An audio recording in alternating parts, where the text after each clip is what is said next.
security to be even tighter than in previous years. With us now is Neiweem. He's a GOP strategist and Iraq War veteran. Chris, thanks for joining us. You know, security experts all day have been talking about when we mention securing arenas and stadiums and public events. They talk a lot about ingress and egress, which is people going in the building and people coming out. Does this, in your estimation, change the math on how we do security around these venues? Absolutely. I mean, first and foremost, I mean, the UK is doing the right thing, moving the threat assessment from severe to critical, getting the Army on the street to prevent any follow-on attacks first and foremost. But absolutely, I think the way that we can prevent these things, three particular things off the top of my head. One, local law enforcement, get the politicians out of the planning. Let local law enforcement do up-to-date threat assessments on the amount of metal detectors, police in the area. Two, we've got to engage the public. We've got to get the public to be our own best asset at communicating, whether it's through text. If we see something, say something, to get more active on these things. And thirdly, we've got to figure out a way to get defectors that might be part of these plans last minute to pull the plug on other conspirators, turn them in. And I don't know what that looks like yet, but we've got to start thinking about something.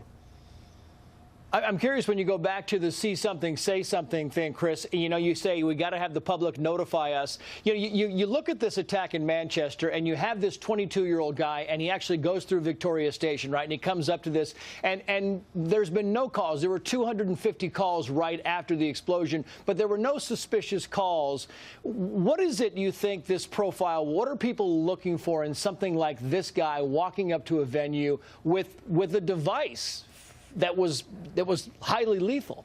So I think that's where the education and training comes in. I mean, honestly, Tracy, you or I could be a suspect. I mean, we need to pay attention to human behavior, people that are profusely sweating, acting unusual, carrying objects. There's quite possibly people may have seen this and just been a little uncomfortable and felt there wasn't something there. That's where the training and education, the public can be its own best ally at preventing we've got to do more. The vigils are not enough. We've got to take more action, and I think the recommendations are there.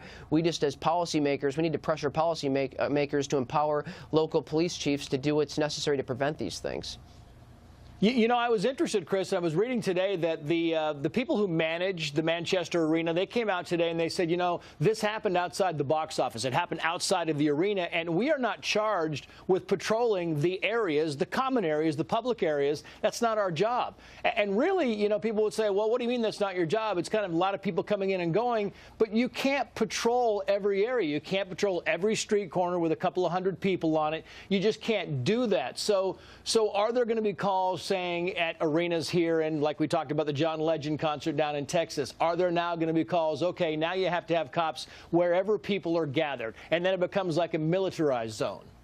Well, I don't know what more it would take to do more. I mean, you know, in talking with senior trusted law enforcement officials that I talk to in areas like Chicago, Joliet, Illinois, Boston, and others, you know, local law enforcement is at the front of counterterrorism, and so they've got needs, resources needs, and I think here domestically, if we can loosen up federal grants for local law enforcement, that'll help. And we know what we need to do. We just need to focus in on it, and, you know, this could happen here. We need to make sure that it doesn't. Yeah, you're talking about more money. Throw some more money at the problem. You know, and sometimes people will say, well, yeah, but you can only secure so many things. People don't want their liberties taken away when they're going to a concert. You don't want to spend 15 or 20 minutes trying to get inside the building and another 20 minutes trying to get outside the building so we can make sure there's no threats out there. You know, they talk about this, the comparisons, Chris, you read about these all the time, and they talk about this in connection or compared to the Bataclan attack in Paris a couple of years ago, because it was a music venue. But then you have others saying, no, this was actually more akin to the Boston Marathon attack because this was a wide open area. It was a public space, right? This wasn't getting inside the Bataclan Theater and then opening fire. This was something that happened outside, so it's more akin to maybe the marathon. Is that a fair assessment in your mind? Absolutely. I mean, I think you have two things at play. You have the liberty versus security, which I admit I'm constantly complaining about TSA, but we need it. We need the civil liberties. We want the security. But then the issue of intelligence. You can never have enough intelligence assets out there. And again, I just have to emphasize public involvement, the see something, say something, and getting people comfortable saying things. And you can always look into something, and if there's nothing there, we can kind of forego that. But, you know, it's unfortunately we have to expect that these things are a part of our life now, and no child should have to be killed both going to a concert. And we've got law enforcement assets out there. They're telling us they need something. It could be funding, it could be authority, but we've got to continue to calibrate these things actively in our national discussion with our allies over in the UK. Yeah, and you bring up a good point. The intelligence kind of has to trickle down the line. Chris Neiweem, Chris, good to see you. Thank you, sir. Good to be with you, Trace.